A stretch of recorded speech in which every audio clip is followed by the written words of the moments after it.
E aí pessoal, tudo bem? Eu sou Renato Sapiro, advogado de formação, esportista nas horas vagas e pai da Olivia e do Mike, que são minha grande paixão.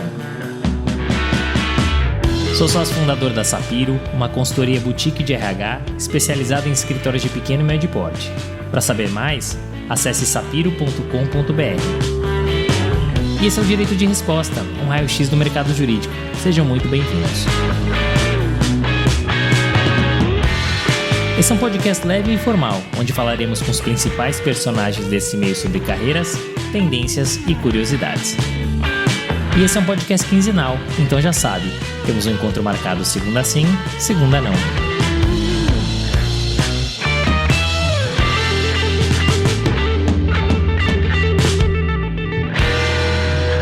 Paula é uma brilhante professora de direito comercial, uma advogada de mão cheia e uma árbitra irretocável. Parece que foi fácil para Paula escolher o curso de direito, não é? Lê do engano. Nesse episódio, Paula conta a curiosa história que a levou a escolher este curso, mas também a carreira que trilhou ao longo dessas mais de 3 décadas. Como fez para se adaptar a um mercado que mudou radicalmente e para conciliar as carreiras de professora, advogada e árbitra, mas também de mãe. Aproveite esse episódio repleto de histórias, curiosidades e conselhos. Paula é formada em Direito, possui um doutorado e uma livre docência, todos pela USP, além de especializações por universidades estrangeiras. É professora, árbitra e advogada. Como professora, lecionou na FGV e ainda ensina na USP. Como árbitra, participou de diversas arbitragens e importantes câmaras. E como advogada, atuou por poucos e bons escritórios, até fundar o Forgione Advogados. Mas melhor que ouvir de mim, vamos ouvir dela. Senhoras e senhores, sejam muito bem-vindos a mais um episódio do Direito de Resposta. Hoje com Paula Forgione, professora, advogada, árbitra, que tem uma carreira muito legal e ela vai dividir aqui conosco. Paula, prazer enorme te receber aqui no Direito de Resposta. Obrigado por ter aceitado o nosso convite. Renato, o prazer é todo meu. Muito obrigada por me dar essa oportunidade aqui de compartilhar ideias com vocês. Vai ser um grande prazer.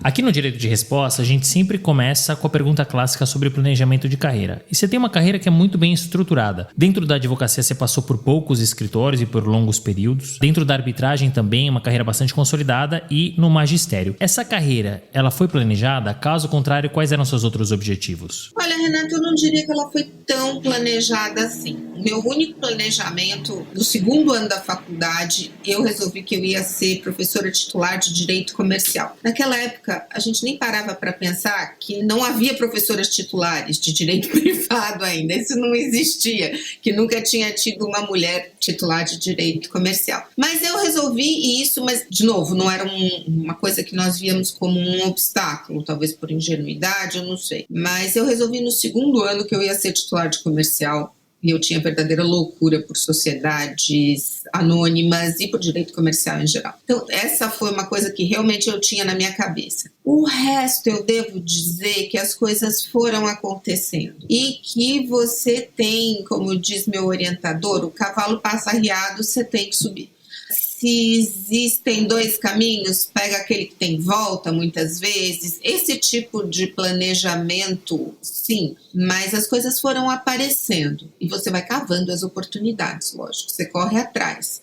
Mas elas foram aparecendo, as oportunidades foram aparecendo. Muito bacana. E a gente faz sempre essa pergunta para abrir o podcast. É legal que cada um traz uma resposta diferente. E uma das coisas que eu aprendi aqui ao longo dos episódios que eu gravei foi esteja pronto e aberto para as oportunidades quando elas surgirem. Porque isso, de alguma maneira, é planejamento. Talvez não na veia, mas é planejamento. Você contou um pouco, Paula, do pós, né? Você estava ali no segundo ano da faculdade e falou, quero ser titular de comercial aqui na USP.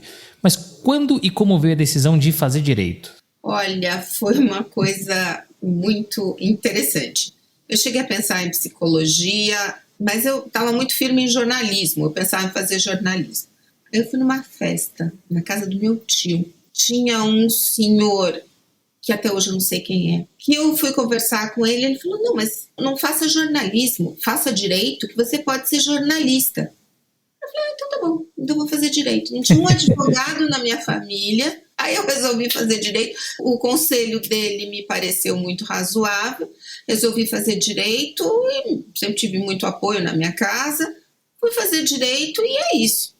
Quando eu decidi fazer direito, eu realmente focava na USP, estudei bastante para o vestibular, passei na faculdade que eu queria com 17 anos E comecei, aí dentro do direito me apaixonei muito, muito mais, porque eu nem sabia direito o que era. Quando você não tem ninguém na família que é advogado, você não tem tanta noção assim, né? Diferente de quem vem de uma família de advogados, eu não. E olha que curioso, né, Paula? Uma conversa, como mudou toda uma trajetória. E que bom que você conversou com esse senhor que você não sabe quem é ou não sabe qual é o nome, porque ele trouxe uma grande advogada, árbitra e professora para o nosso mercado, né? Muito obrigada, você é muito generoso nos elogios. Mas eu penso sempre nisso. Quem era esse senhor? Meu tio já se foi, eu não tenho como localizar essa pessoa, meus pais também já se foram, mas foi uma conversa totalmente despretensiosa. Que bacana. E aí, Paula, você escolheu o direito e realmente se apaixonou e se aprofundou, né? Porque você tem uma formação acadêmica super forte. Além da graduação na USP, ou como meu avô gostava de falar, do escolão, você tem um doutorado e uma livre docência também pela USP, além de especializações em universidades estrangeiras. Por que você decidiu seguir esse caminho acadêmico e o quão importante ele é e foi na sua trajetória profissional? Eu sempre gostei da parte acadêmica, sempre fui boa aluna, etc. Queria ser professora, achava bacana, mas eu queria também ser advogada. O negócio nunca foi ficar totalmente presa na academia ou só na academia.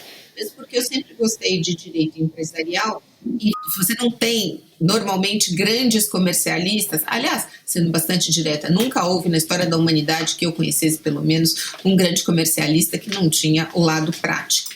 Acredito que em outras áreas do direito possa ter mais esse perfil. Filosofia, direito romano, outros colegas que se dedicam muito mais à vida acadêmica. No direito empresarial isso não existe. A pessoa que não tem a prática, que não tem essa ligação com o mercado, como ele funciona, etc., não consegue se localizar bem no direito comercial. Ninguém fala direito comercial, a teoria vem da prática, um método de olhar a realidade e construir em cima, com um objetivo muito claro de azeitar o fluxo de relações econômicas para trazer desenvolvimento, né? Então, dentro dessa lógica, eu nunca quis ser só professora, em hipótese alguma. Quer dizer, pelo que eu entendi, Paula, o fortalecimento da parte acadêmica ela foi muito para alimentar e munir a advocacia. Isso eu digo da formação acadêmica, porque depois tem a parte do magistério, né, onde você deu aula na GV, dá aula na USP já há muitos anos, se tornou titular da cadeira de Direito Comercial e mais do que isso, você inclusive chefiou o departamento de Direito Comercial na USP por 4 anos. Bom, a gente falou de formação acadêmica, a gente falou de advocacia e agora a gente está falando de magistério. Como é que é possível conciliar essas carreiras todas? E como é que entra essa história da chefia do Departamento de Direito Comercial nessa equação? O que muda na dinâmica? Olha, não é que eu queria ser advogada e a parte acadêmica entrou como uma coisa ancilar. Não, eu queria ser professora e advogada. Ponto. Né? Era essa o meu objetivo. E eu fui construindo dos dois lados ao mesmo tempo. É difícil? É muito difícil, por conta de alocação de tempo. Mas eu também sempre acreditei que eu acabaria mais como parecerista, que é o que eu sou hoje, ou para grandes causas, para trabalhar com colegas, etc. Mas isso tudo foi se misturando. Uma coisa ao mesmo tempo que reforça a outra, a parte acadêmica reforça a parte profissional e vice-versa. Você precisa ter olhos para enxergar. Então, você trabalhar no direito empresarial, quando você tem olhos da academia, sempre no direito empresarial, você percebe muitas coisas, né? Você consegue observar tudo. Agora, conciliar é difícil, mesmo porque quem fica em cima do muro leva tiro dos dois lados. Então, se você está na vida acadêmica, mas ela é advogada. Quando você está na advogada, mas ela é muito acadêmica, etc. Eu confesso que eu nunca dei muita bola para essas críticas e sempre fui tocando como dava. Sempre fui muito dedicada. Na época que eu estava escrevendo tese, obviamente, trabalhava só meio período. Por exemplo, no doutorado, que eu era bem mocinha, eu trabalhava só meio período. Acordava muito cedo, trabalhava até meio-dia, 1h da tarde. Trabalhava na tese, né? Até meio-dia, 1h da tarde, tomava um banho, ia para o escritório, trabalhava a tarde inteira. E não tinha filho no doutorado. Na livre docência, praticamente, o professor Eros me proibiu de ir para o escritório, ficava difícil. Eu tinha que trabalhar escondida quando eu trabalhava. Ele foi genial, ele assumiu praticamente praticamente tudo, jovens advogados que havia lá, e praticamente eu fui proibida de entrar no escritório. E tese de titular separa tudo mesmo, né? Você se dedica a uma imersão muito grande, porque é um momento muito importante da vida. As redações são complicadas, as redações de tese. De resto, você tem que conciliar, você tem os seus horários de aula, tem horário de atender aluno, tem preparação de aula, tem estudo. Hoje em dia tem muita palestra, muito curso que a gente dá por aí. E acho que é função, né, de professores que fizeram toda a carreira, etc. É nossa função mesmo, viajar, divulgar a nossa matéria e divulgar as tendências de futuro da nossa matéria, né, de presente e de futuro, senão não tem esse transbordar da academia. E esse transbordar da academia tem que se reverter em algo proveitoso para toda a sociedade, né? E, enfim, tem muita palestra, muita coisa assim. Aí você vai conciliando. Aí tem a parte da burocracia acadêmica. Vem piorando incrivelmente nos últimos anos. Para mim, ela acaba aliviada porque eu também confesso que o meu departamento na São Francisco é genial. Os professores são colaborativos, todo mundo se dá bem, é um clima muito bom, então eu não tenho que ficar administrando problemas e coisas assim. O departamento é bastante organizado, então ele flui. E, de novo, os professores são muito colaborativos. Os outros titulares, o Newton De Luca, que acabou de se aposentar, e o professor Calixto Salomão, que é um querido amigo também. Então, quando você tem esse entrosamento entre os titulares, óbvio que nós temos ideias divergentes, visões diferentes de mundo, etc. Mas se você tem entrosamento com os seus colegas, fica muito mais fácil de trabalhar. Então, a chefia do departamento, ao contrário do que acontece em outros departamentos ou outras instituições, para mim nunca foi um peso, pelo contrário, foi divertidíssimo. Eu gosto de organizar, etc., porque tem que ser titular para ser chefe de departamento, né? Então é praticamente um rodízio. O professor Newton não podia assumir, nem quando não havia se aposentado, porque era magistrado. E há um artigo de lei que o proibia de exercer funções mesmo que administrativas, etc. Então sempre o professor Calixto e eu, um é chefe, outro é vice-chefe, etc.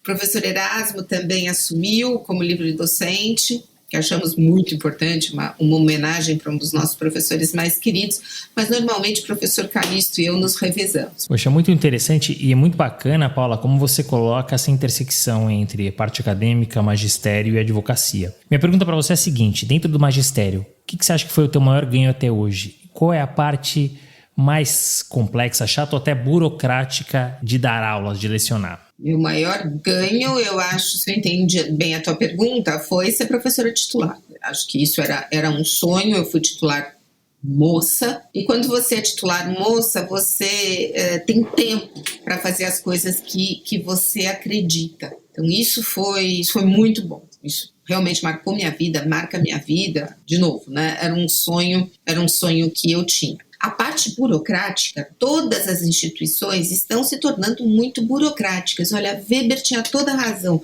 Burocracia é um inferno.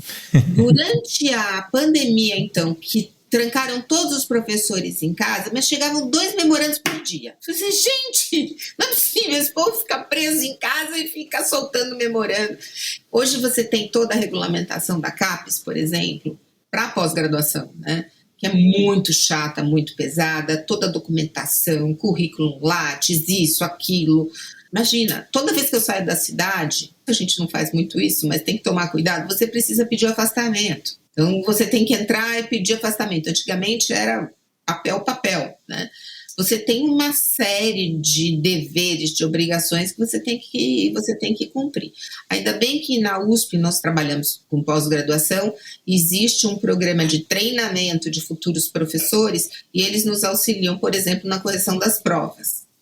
Isso também já é uma coisa que alivia bastante, porque eu lembro bem a época de GV, etc., e na São Francisco também, que nós tínhamos que corrigir prova, e é muita prova, muita prova. E é curioso você trazer isso, Paula, porque eu tive a oportunidade de entrevistar o professor Marcelo Luque, e ele respondeu essa pergunta com a parte mais complexa, ou entre aspas, chata, correção de prova. Ele falou, eu gostava de dar aula, gosto de advogar, mas, meu Deus, corrigir prova para mim era o terror.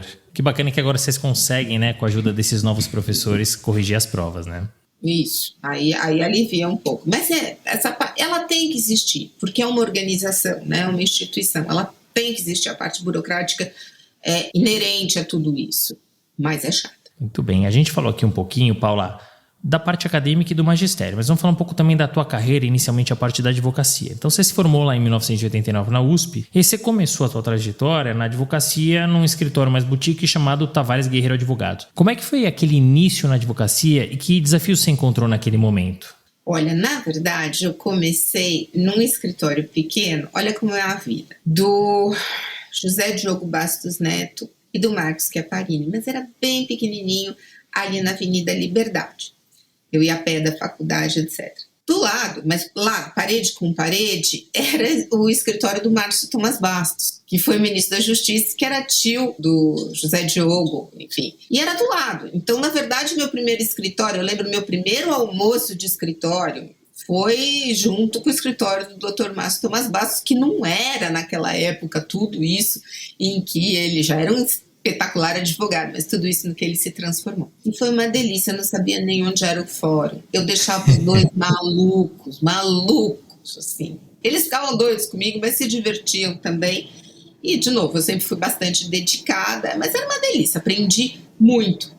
Aí eles não iam me efetivar, e o Marcos Schiaparini era bastante ligado ao professor Guerreiro, que era meu professor na faculdade, também me conhecia de lá, e eu fui trabalhar com o professor Guerreiro, que na época já trabalhava com pareceres, era muito pequeno, era praticamente o professor Guerreiro, depois houve, por exemplo, a Marusca, outras pessoas fantásticas. Ele trabalhava com o Dr. Paulo Lazareschi, com outros profissionais, mas o escritório dele era bem pequenininho, na Rua do Tesouro, e eu aprendi demais, porque o professor Guerreiro é um grande professor. E SA eu aprendi na sala dele, que sempre foi minha grande paixão, era do tipo que andava com a lei de SA na bolsa, e eu aprendi com o professor Guerreiro aulas particulares, assim, a vida inteira, que é um grande jurista, né? Foi maravilhoso.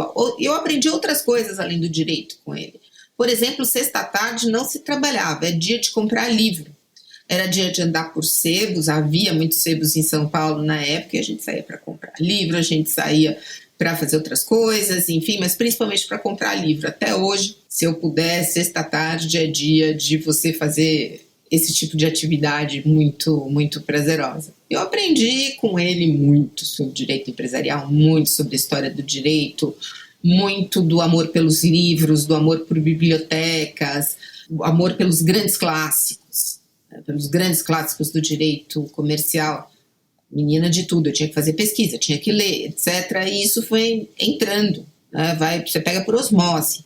Então eu nem percebia o que estava acontecendo, mas era leitura diária de Ascarelli, de Vievante, de Carvalho de Mendonça, de Valdemar Ferreira, de todos os nossos grandes clássicos e das leituras mais modernas. Muito, na época você tinha que importar livro estrangeiro, era muito difícil, não tinha internet, não tinha nada. E toda essa ideia do direito estrangeiro também, da experiência dos outros países, foi fundamental na minha formação. Sou muito grata ao professor Guerreiro e sou muito ligada a ele até hoje, muito ligada mesmo. Poxa, que bacana ver aquele início de carreira, né, nesses escritórios, né, e essas estruturas boutiques e como a advocacia era praticada à época, né, sexta-feira vamos parar e vamos buscar os livros. E até falando nessa mudança de mercado, a gente está falando de pouco mais de 30 anos, né, o que você enxerga de grande mudança no mercado jurídico ou na advocacia nessas 3 décadas? Mudou totalmente.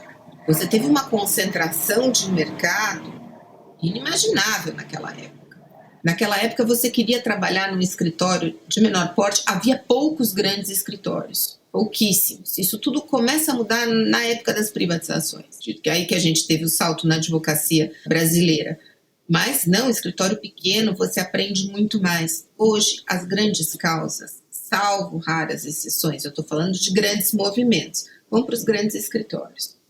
Ou para escritórios que bombam de uma hora para outra por profissionais muito competentes e começam a ganhar corpo. Até escritórios não tão grandes, mas mais especializados, com grandes advogados, etc. Mas houve essa grande concentração. Hoje, uma grande empresa precisa, você teve também todas as políticas de compliance, a responsabilização dos administradores. olha, eu perdi aquela causa, mas eu consultei o escritório X, que é enorme, etc. Eu peguei o melhor, eu peguei um dos melhores. Eu não saí fazendo, eu me consultei com grandes escritórios. Uma empresa grande, e o mercado também se concentrou muito. Há estudos dos economistas que comprovam isso. O mercado se concentrou absurdamente. As empresas são muito maiores hoje em dia. Sempre houve grandes empresas, principalmente nos Estados Unidos, mas praticamente todos os setores da economia passaram por uma concentração muito forte. E grandes empresas querem grandes escritórios.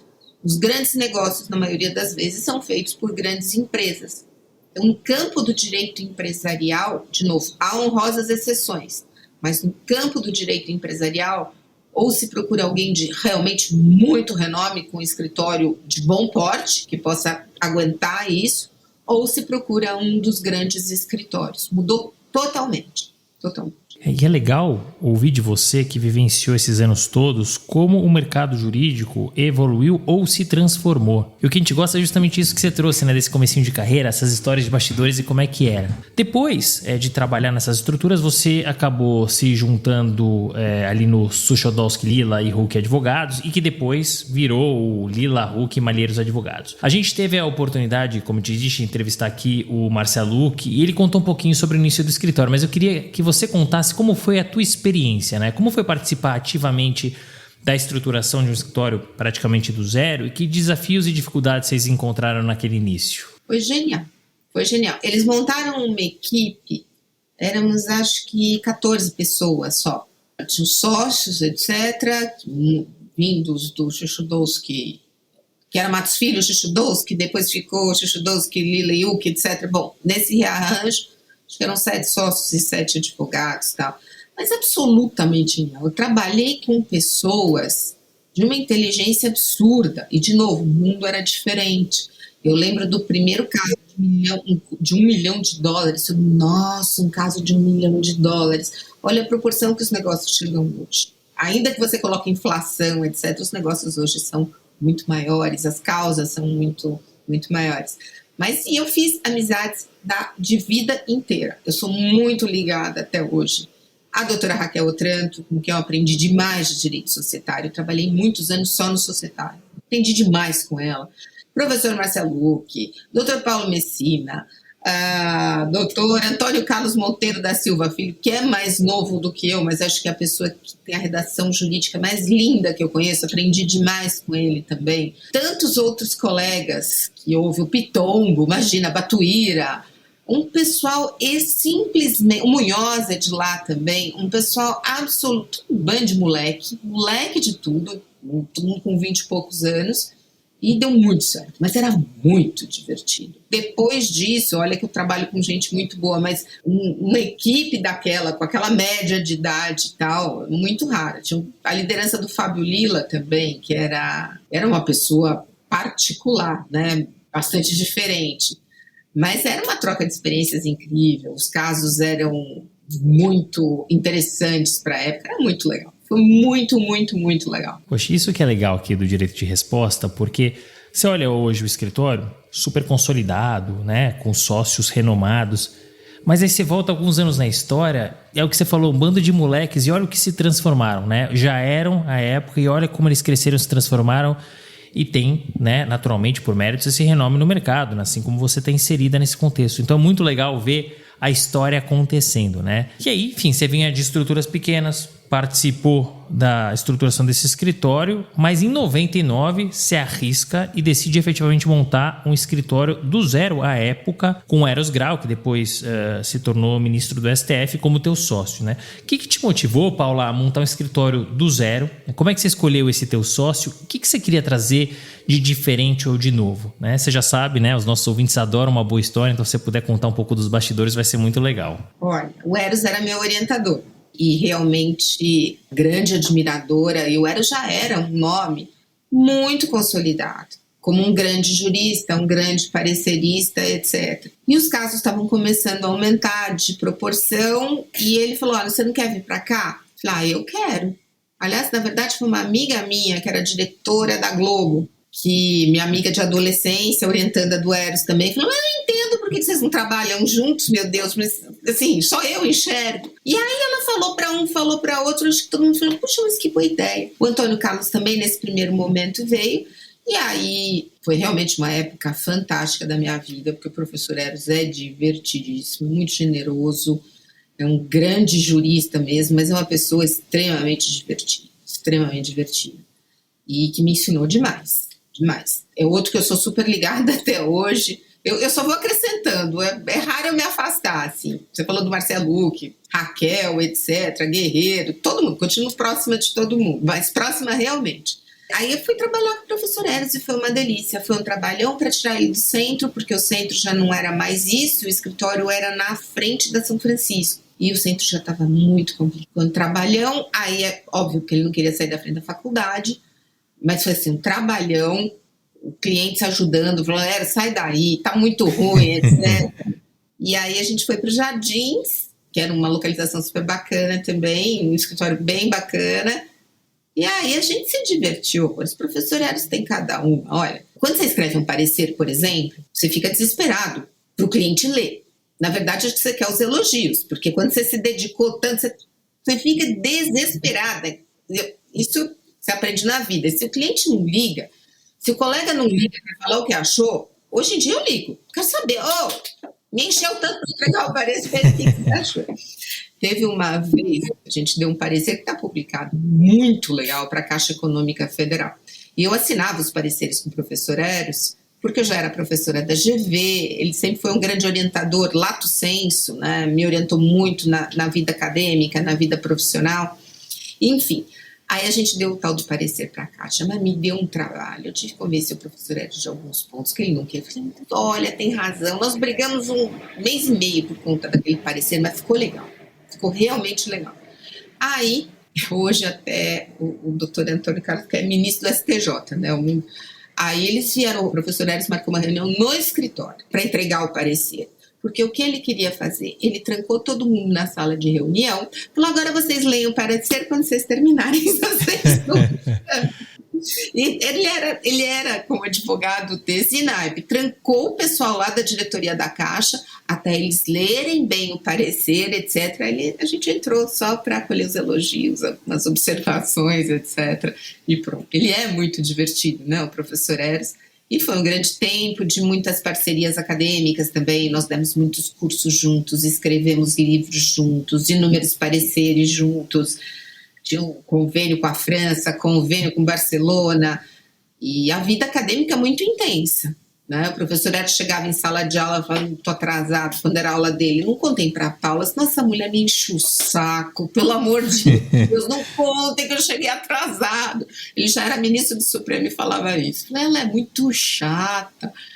E foi uma parceria fantástica, que acaba totalmente contra a minha vontade quando o professor Eros foi para o Supremo. E é legal ouvir essas histórias, né? Porque você fala, poxa, um ministro, né? E como é que era trabalhar? E você conta um outro lado. Essa história que você trouxe de trancar o pessoal na sala, conta um pouquinho de quem era também. E isso é muito divertido, é muito bacana.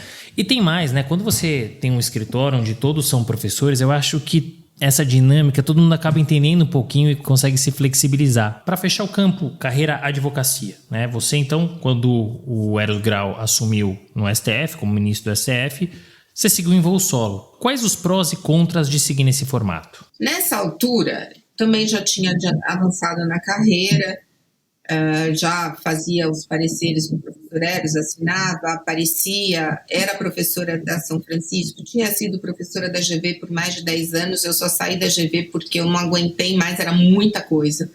São Francisco, graduação e pós, GV, graduação e pós, e escritório, e filhos, né? Nessa época eu já tinha meus 2 meninos, não estava, assim, era muita coisa, eu tive que optar, e eu optei, óbvio, pela minha casa, que era São Francisco. Mas sentindo muita falta da GV. Aprendi a ser professora na Getúlio Vargas, com certeza. E, de novo, né, a vida vai empurrando, porque o professor Eros eu fiquei. Eu falei, então tá bom, então eu fico. Fazendo praticamente as mesmas coisas.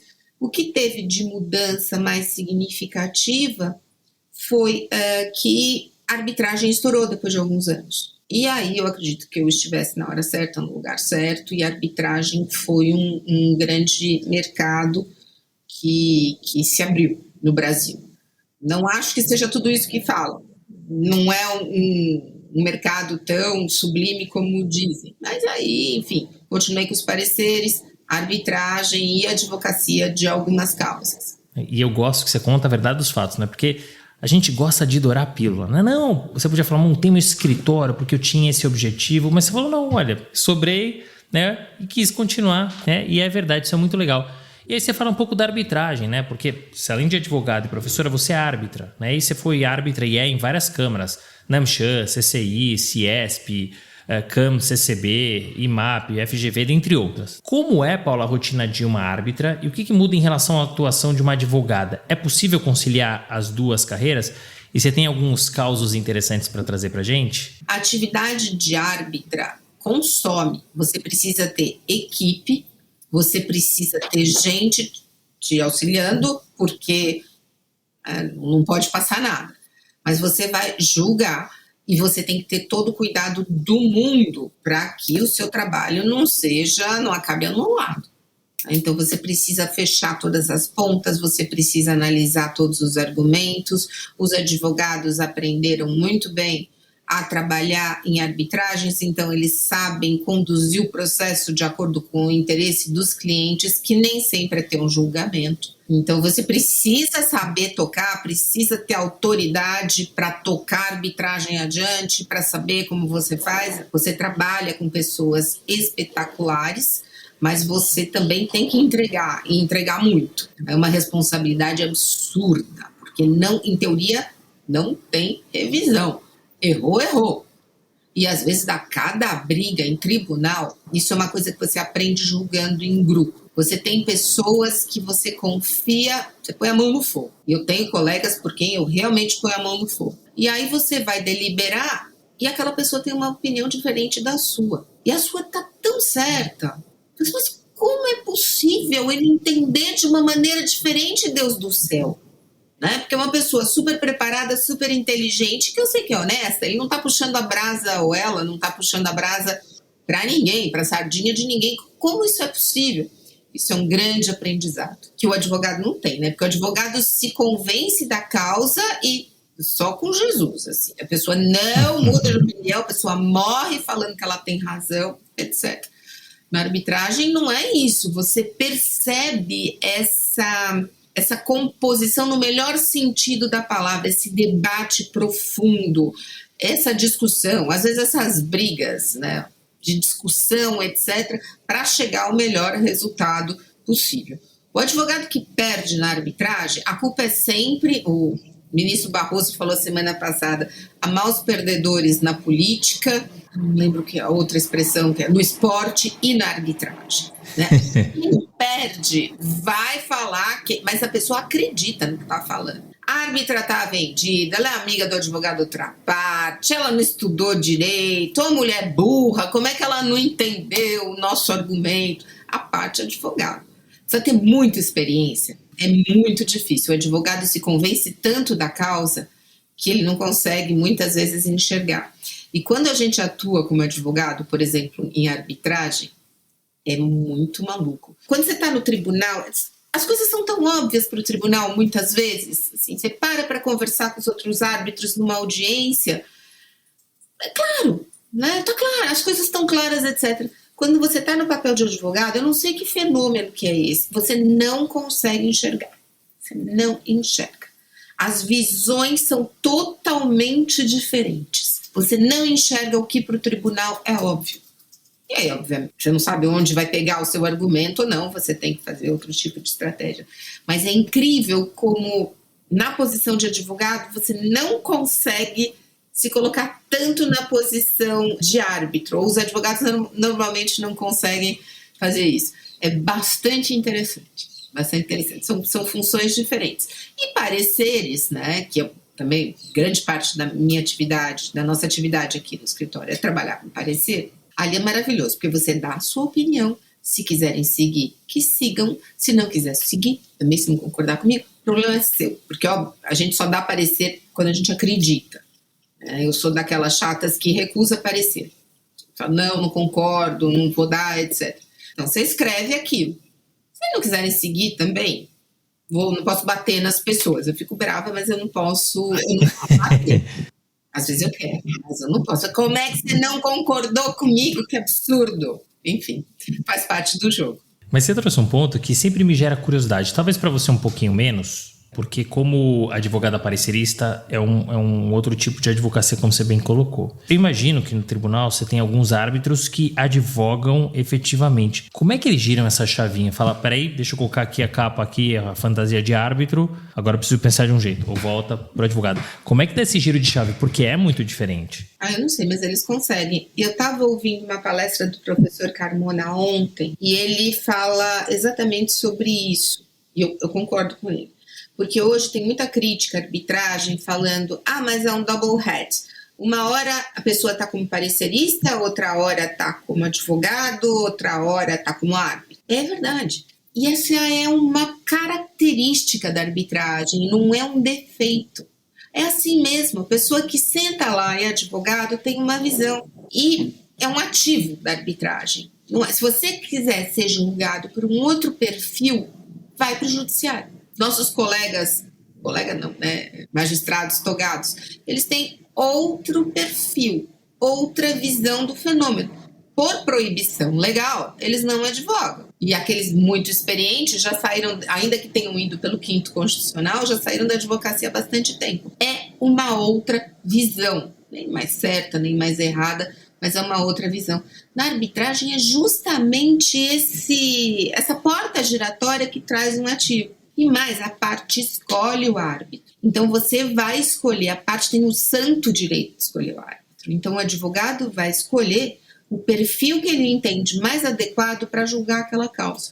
E é assim, essa chave vira, às vezes, peronomútil, a pessoa não deixa de ser um advogado quando vai para um tribunal. E nem tem que deixar. Ela tem que ser neutra, né? Pelo amor de Deus. Árbitro não pode advogar pela parte. Lição 0 da arbitragem. Você não pode, quando você é mais jovem, você quer, né? Mas você não pode fazer argumentos, você não pode advogar pela parte. Você está lá para tentar julgar da melhor forma possível. Mas essa sua bagagem de advogado colabora, essa sua bagagem de parecerista colabora, porque é muita prática. A ideia é essa. Então, essa crítica não é procedente. E justamente não é procedente porque é um ativo, não é um passivo. E as partes escolhem. E normalmente são partes maiores, vacinadas, grandes empresas, não precisam de tutela para isso, meu Deus, deixa escolher quem quiser. Eu acho que é uma incompreensão. Essa crítica vem muitas vezes de uma falta de real compreensão do que é arbitragem e do que ela significa como uma forma de solução de conflitos no mercado, né? Nós estamos falando de arbitragem empresarial. Das outras eu não posso falar. Estou falando da empresarial. Por isso, Paulo, que eu gosto tanto do 5º Constitucional, porque você traz novas ideias, alguém que estava advogando, né? Porque é o que você falou, o juiz ele tem um modus operandi, é aquilo ali. Quando você traz alguém de fora com novas ideias, é o que tem na arbitragem, né? E eu acho que é isso, é um ativo, não um passivo, é uma coisa benéfica. São novas ideias, uma forma diferente de pensar e tudo isso agrega. É um pouco do que a gente fala de diversidade dentro da arbitragem, né? Então isso agrega bastante. Você conhece a Sapiro? Nós somos uma empresa focada no mercado jurídico, especialmente em escritórios de advocacia de pequeno e médio porte, e que tem 2 pilares, recrutamento e consultoria. Acabando este episódio, acesse sapiro.com.br e saiba como podemos te ajudar. Você tem uma carreira que é de muito sucesso. A gente falou do magistério, a gente falou da advocacia, a gente falou da arbitragem. Você se arrepende de algo que você tenha feito ao longo desses anos e até onde você quer chegar? Olha, já me fizeram essa pergunta de sopetão e eu não soube o que responder. Arrependimento, eu acho que eu não tenho, não. Assim, nossa, como eu me arrependo de fazer isto, aquilo outro, não está na minha personalidade, esse tipo de arrependimento. É muito de personalidade também, né? A pessoa que fica, devia ter feito isso, devia ter feito aquilo, etc. Não está na minha personalidade, então eu não paro muito para pensar. Eu vou fazendo as coisas, Até onde eu quero. Eu não tenho nenhum grande plano de mudança. Eu acho que eu vou fazer o que eu faço até morrer. Eu acho que eu vou trabalhar até morrer embora às vezes todo mundo tem, 3 vezes por semana tem essa, vou parar, chega, não aguento mais, vou virar perua, vou largar tudo, não quero mais saber, vou passar minha tarde tomando sol, não mereço essa vida, tal, mas passa assim, rapidinho, 5 minutos, eu acho que eu vou morrer trabalhando. E não sei, eu acho que eu ainda sou bastante nova, a gente nunca sabe os cavalos arreados que vão passar na nossa frente. Então, realmente não sei o que pode acontecer, não sei quais são as oportunidades que podem aparecer, quais são os caminhos.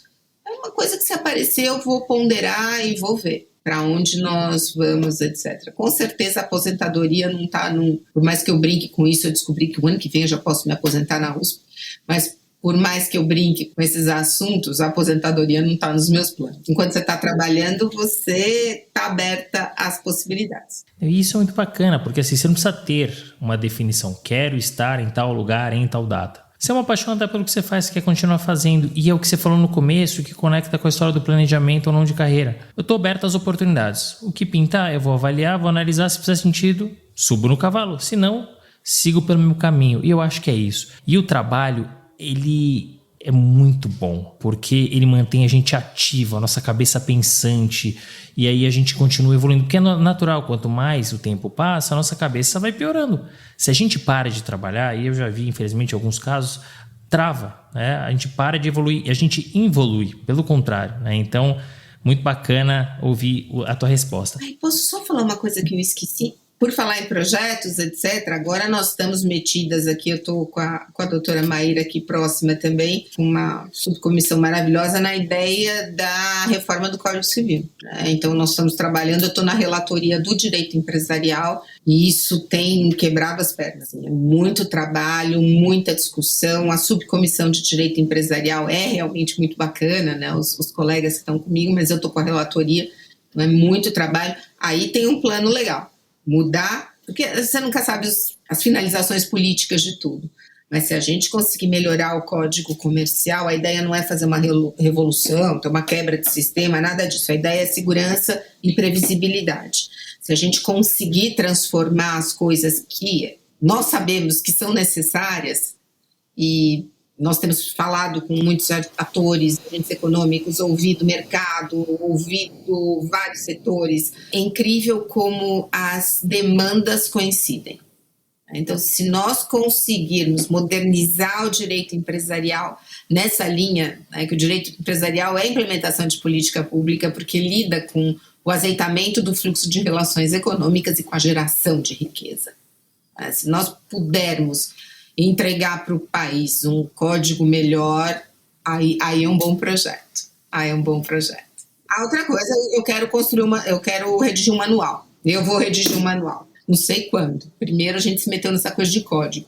Depois a gente vê o que faz. Aí, nesse caso, a gente tem já um planejamento efetivo, algo que você quer trazer, não necessariamente onde você quer chegar, mas o que você quer deixar de legado, né? E é uma coisa que também é super importante. Você falou de ano que vem que você pode, né? Mas não irá, e que bom que não, se aposentar na USP. Mas você já há muitos anos leciona na USP, né? E há alguns anos a gente teve uma mudança de política, né? Com o implemento da política de cotas. Você já percebe, Paulo, uma mudança, um impacto em razão dessa política? E mais, como fazer para esses alunos se adaptarem à nova vida e rotina? Porque uma coisa é você dar oportunidade para eles entrarem, mas não basta, né? Você precisa nesse começo ajudar.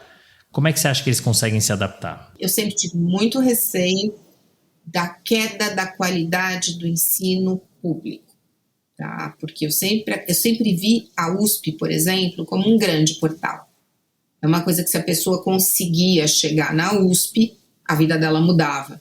Indubitavelmente já havia uma diferença, óbvio, né? Uma diferença socioeconômica do que as escolas de elite.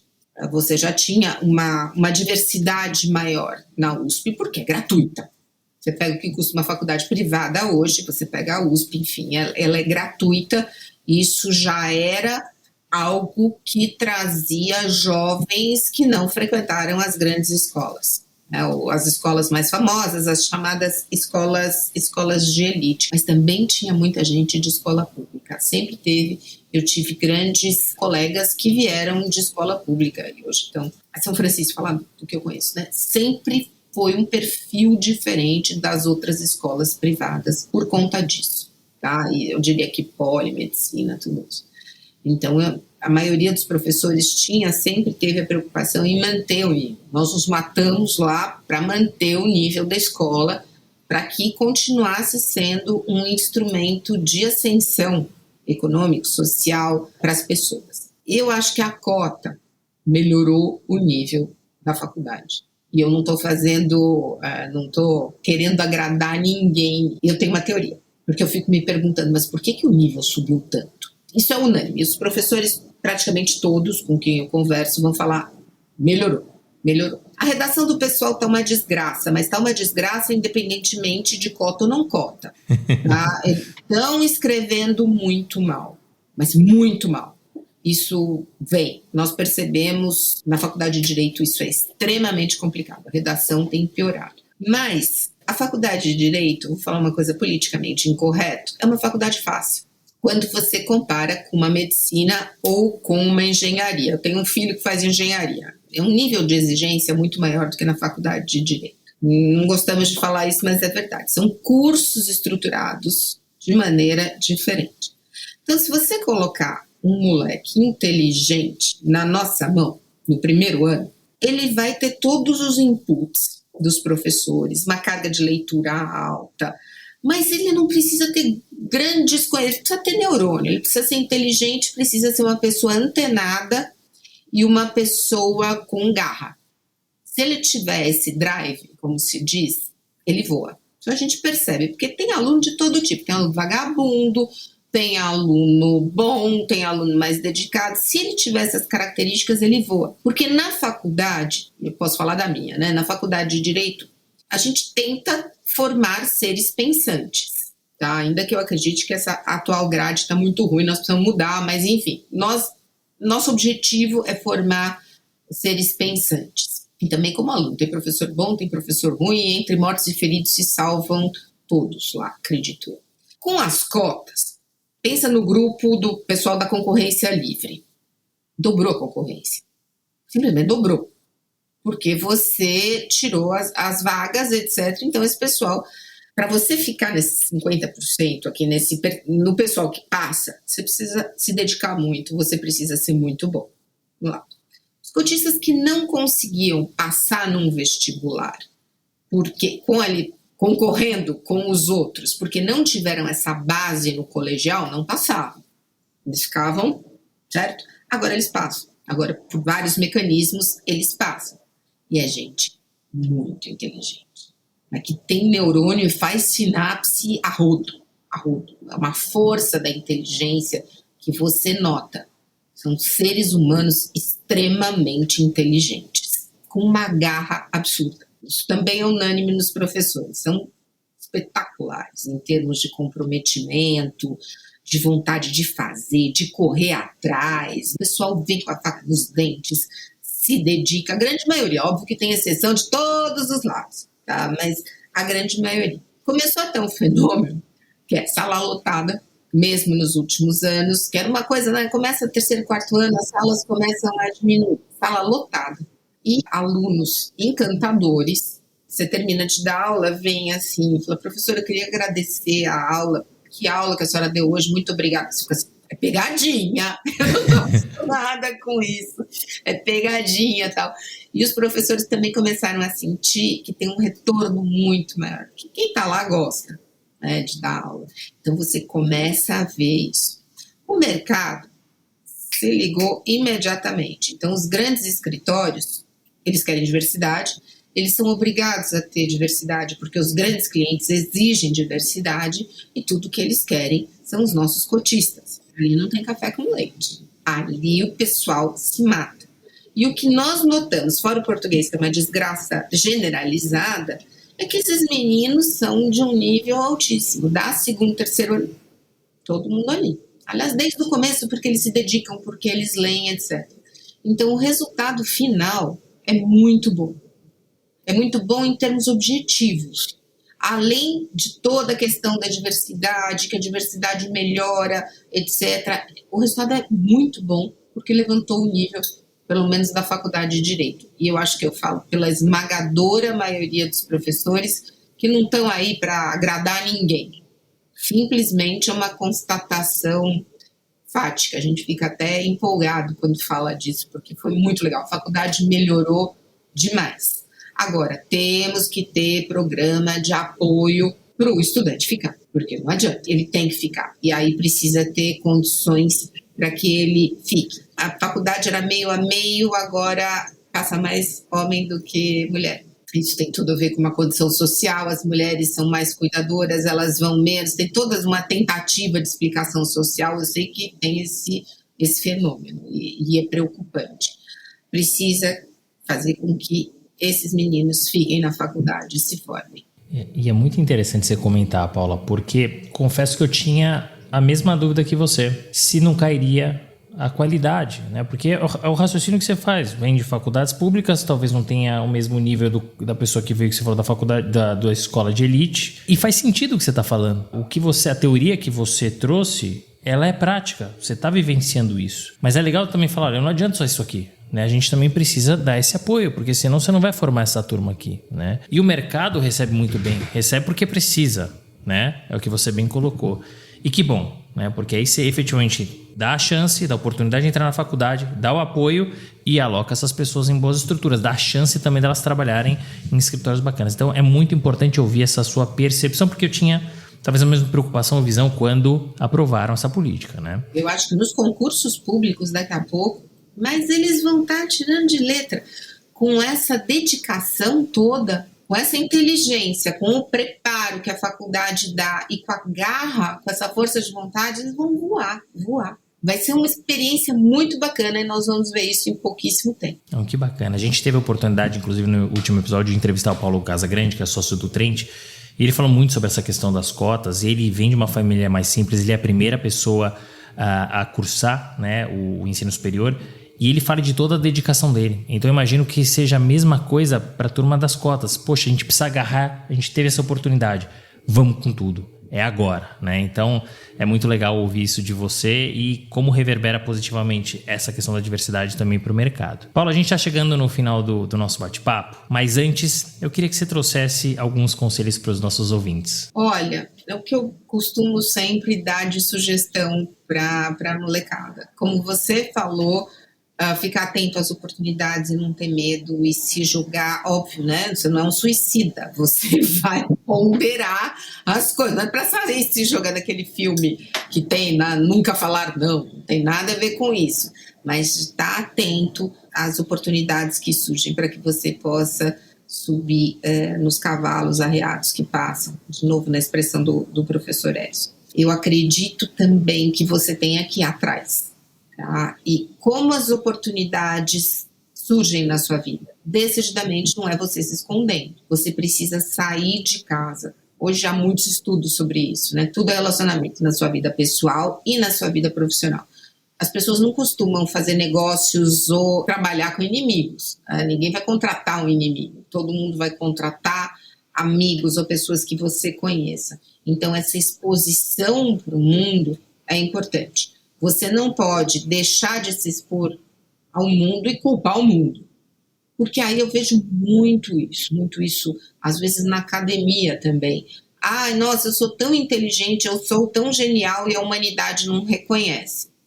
Se você não souber comunicar à humanidade o quanto você é genial, a humanidade não vai bater na sua porta para falar, nossa, como você é inteligente, hein? Não é assim que as coisas funcionam. Para você ter oportunidades para cavalos arriados passarem, você tem que se expor, você tem que ir atrás, cada um com a sua personalidade.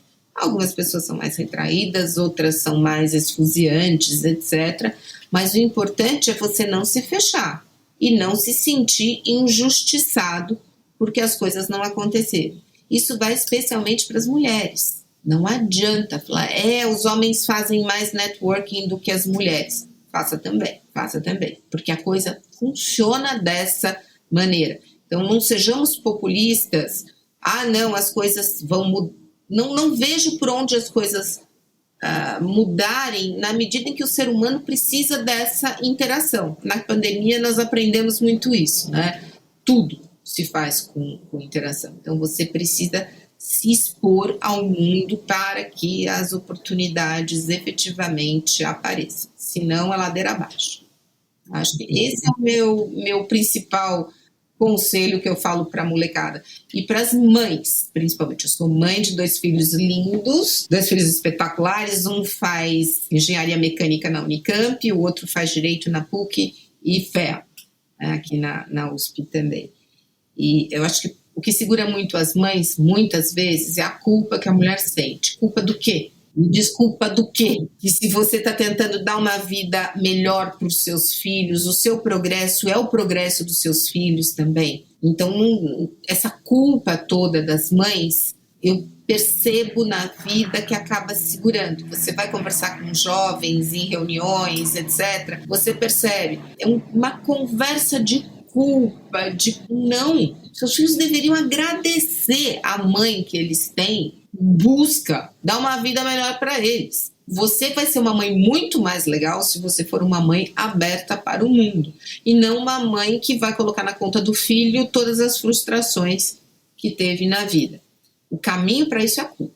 O caminho do desastre é a culpa. Então eu diria que as moças, principalmente as mães, têm que superar isso e ver a maternidade como uma vantagem, porque a gente fica mais forte, mais inteligente depois que a gente é mãe. A gente faz muito mais coisa depois que a gente é mãe. Poxa, que bacana. Meus conselhos. Meus filhos são lindos, se você quiser eu pego fotos para mostrar. Como é que eles chamam? Ricardo e Alessandro. Tá, Ricardo e Alessandro. Teremos então um engenheiro e outro advogado e administrador. Olha só, orgulho para a mãe. Espero, mas eles são grandes filhos, eles são muito, muito legais. Que bacana, fechamos com chave de ouro, ótimos conselhos. Eu gosto muito de um deles que você falou e eu só complemento com quem não é visto não é lembrado. É isso, quem não é visto não é lembrado, é exatamente isso. Muito bacana, fechamos com chave de ouro esse papo tão legal, com essa história rica, cheia de insights, informações, bastidores, tudo que os nossos ouvintes mais gostam, Paulo. Então, muito obrigado pela sua generosidade e por ter aceitado o nosso convite. Eu que agradeço, Renato. Obrigada mesmo, viu? Fim de papo. Se você gostou, recomenda para os seus amigos. Se não, fala comigo que eu quero te ouvir. Até a próxima.